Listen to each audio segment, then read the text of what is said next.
Olá, meu irmão, bom dia. Meu nome é Denis e eu estou aqui para trazer para você nesta manhã a nossa devocional no livro do profeta Abacuque, no capítulo 1, dos versículos 5 até o versículo 11. Acompanhe comigo a leitura. Vende entre as nações, olhai, maravilhai-vos e desvanecei, porque realizo em vossos dias obra tal que vós não crereis quando vos for contada. Pois eis que suscito os caldeus, nação amarga e impetuosa, que marcham pela largura da terra para apoderar-se de moradas que não são suas. Eles são pavorosos e terríveis, e criam eles mesmos o seu direito e a sua dignidade. Os seus cavalos são mais ligeiros do que os leopardos, mais ferozes do que os lobos ao anoitecer são os seus cavaleiros, que se espalham por toda parte. Sim, os seus cavaleiros chegam de longe, voam como águia que se precipita a devorar. Eles todos vêm para fazer violência. O seu rosto suspira por seguir avante. Eles reúnem os cativos como areia. Eles escarnecem dos reis, os príncipes são objeto do seu riso. Riem-se de todas as fortalezas, porque amontoando terra as tomam. Então passam, como passa o vento e seguem, fazendo-se culpados estes cujo poder é o seu Deus. Depois de um clamor por justiça feito pelo profeta nos versículos de 1 a 4, Deus responde à oração do profeta, dizendo que faria algo maravilhoso, algo que seria contado por todas as gerações, algo que as pessoas deveriam se maravilhar e ao mesmo tempo tremer de medo, assim como Deus fizera no passado, quando Deus livrou o povo das mãos de Faraó no Egito, assim como Deus cuidou do povo em todas as suas conquistas na Terra Prometida.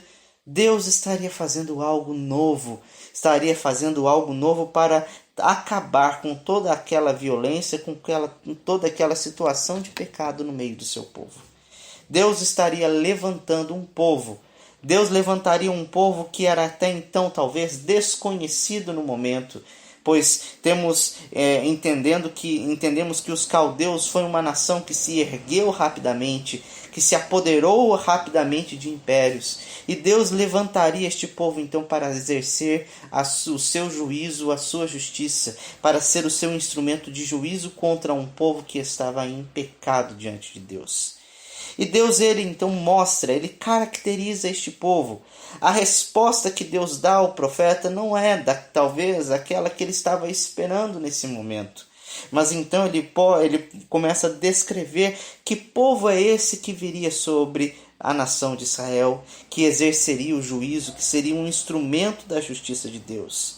E olhando para os versículos de 6 até o versículo 11, entendemos que era uma nação terrível, que se levantava, que marchava por todos os cantos da terra, que estavam conquistando todos os povos, que eram pavorosos, que não tinham eles mesmos, que não criam nos padrões, na lei de Deus, na ética que Deus tinha dado, mas eles mesmos faziam as suas próprias leis, o seu próprio direito, eles mesmos que confiavam naquilo que eles pensavam, eram ávidos por violências, velozes, guerreiros treinados para matar, para fazer com que toda destruição acontecesse, para levantar, reunir os cativos, para juntar as pessoas, para colocar sobre elas um jugo de certa forma pesado.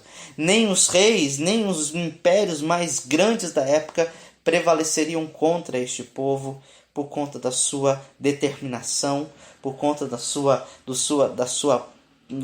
avidez por fazer valer os seus propósitos. Um povo marcado pela soberba, um povo marcado pela autossuficiência, um povo terrível que faria algo terrível contra o povo de Deus. Estes versículos nos mostram que Deus estava levantando esta nação para então trazer justiça, fazer justiça às acusações, àquilo que estava acontecendo no meio do povo de Israel.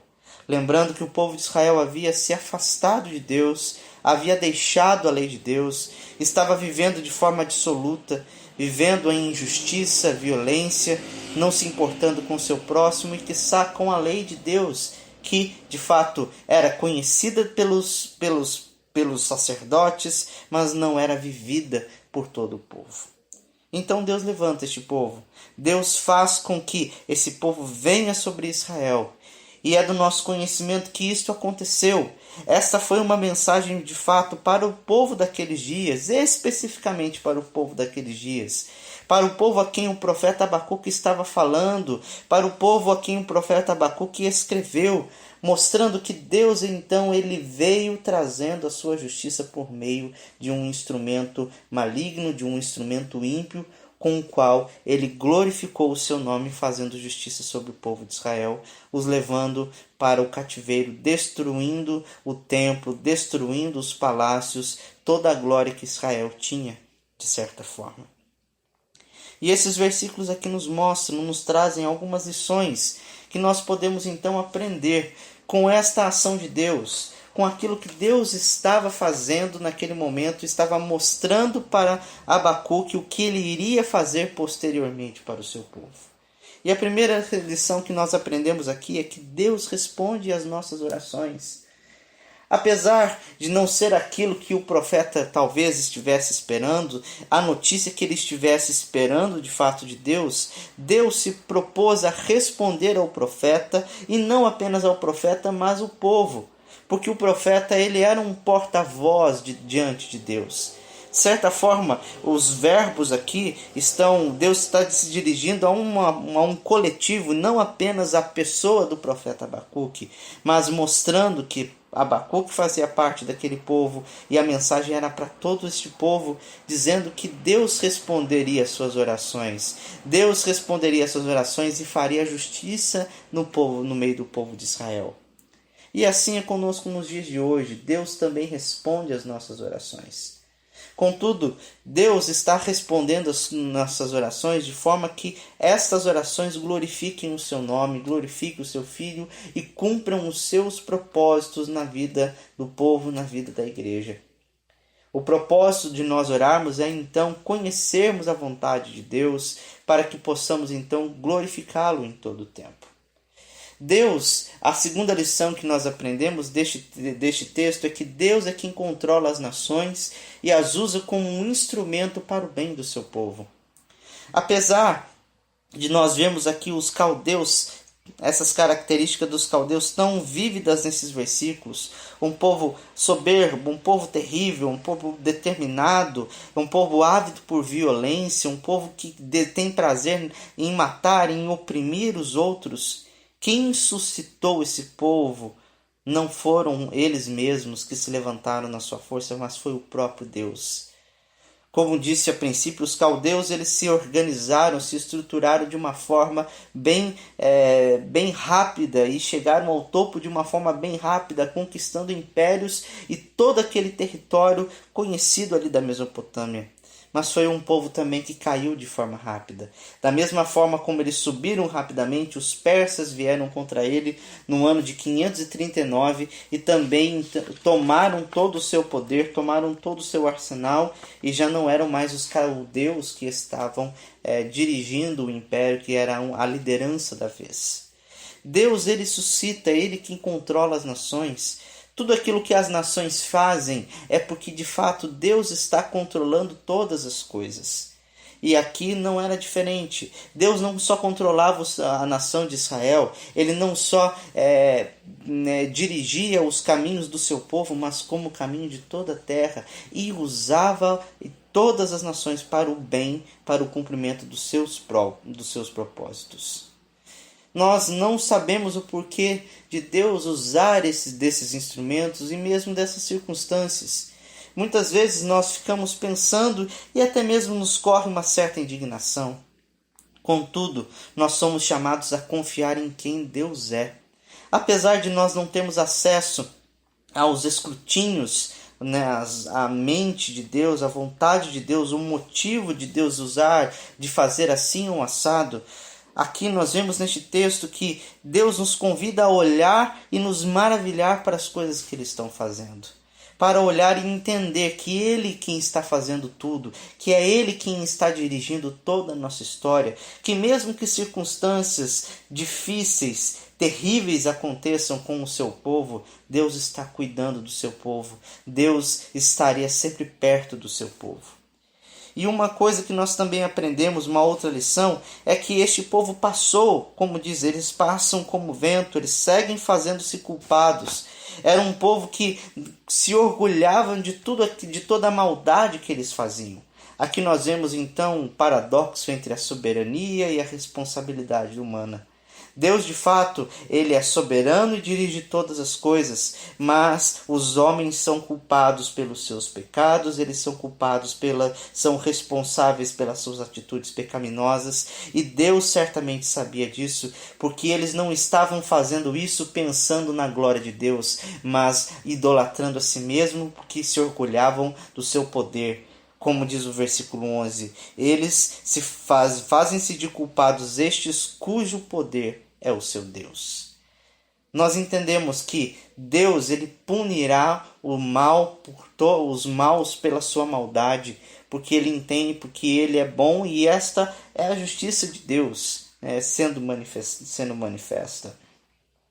Por isso somos chamados a confiar nele. Somos chamados a entender que Deus está fazendo algo maravilhoso. Isso especialmente nos traz esperança para dias de crise como estes que nós estamos vivendo. De certa forma, Cristo, no seu sermão escatológico, ele disse que sinais acompanhariam, antecederiam o tempo do fim, e esses sinais seriam sinais de juízo, que seriam fomes, pestes, guerra, terremotos por todas as partes, nação se levantando contra nação, a impiedade crescendo, sinais que têm acompanhado a nossa história, a história da humanidade por tantos anos. E Deus nos chama a entendermos, a não temermos nesses momentos. Cristo nos chama a nós não temermos diante desta realidade, porque Ele está presente conosco. Deus é quem controla as nações, é Deus é quem controla as circunstâncias, e Deus está trabalhando em prol do seu povo. O fato de Deus ter levantado uma nação como os caldeus para poder fazer algo terrível para o povo de Deus foi um ato da justiça e da graça de Deus se manifestando. Porque Deus ele separou, ele protegeu os seus eleitos. Havia sempre um remanescente que estava lá firme, confiando em Deus em todas as coisas, e Deus o protegeu. E deste remanescente fiel que estava lá buscando ao Senhor é que pôde então experimentar o livramento, experimentar a paz, experimentar as bênçãos de Deus de certa forma. E este cenário aponta de alguma forma para o cenário, para a história da redenção, para aquilo que Deus de certa forma faria também depois ao enviar Jesus Cristo, mostrando que por meio do juízo de Deus vindo sobre Israel, eles rejeitariam o Messias, eles rejeitariam a Deus, abrindo espaço para que os gentios então conhecessem o Evangelho e pudessem confiar em Deus, todas as demais nações, não apenas o povo judeu. Talvez olhar para estes versículos seja um pouco difícil para nós, e especialmente vivenciando uma situação tão delicada como nós estamos vivendo, mas o grande ensinamento deles é que Deus, Ele está no controle de todas as coisas. Deus permanece no controle das nações e das circunstâncias. Nós somos chamados a olhar para tudo e nos maravilhar e entender, até mesmo temermos de medo por aquilo que está para acontecer ou que vai acontecer, mas sempre confiando plenamente em quem Deus é, porque Ele é um Deus bom, amoroso e justo. Que Deus assim o abençoe neste dia e até amanhã.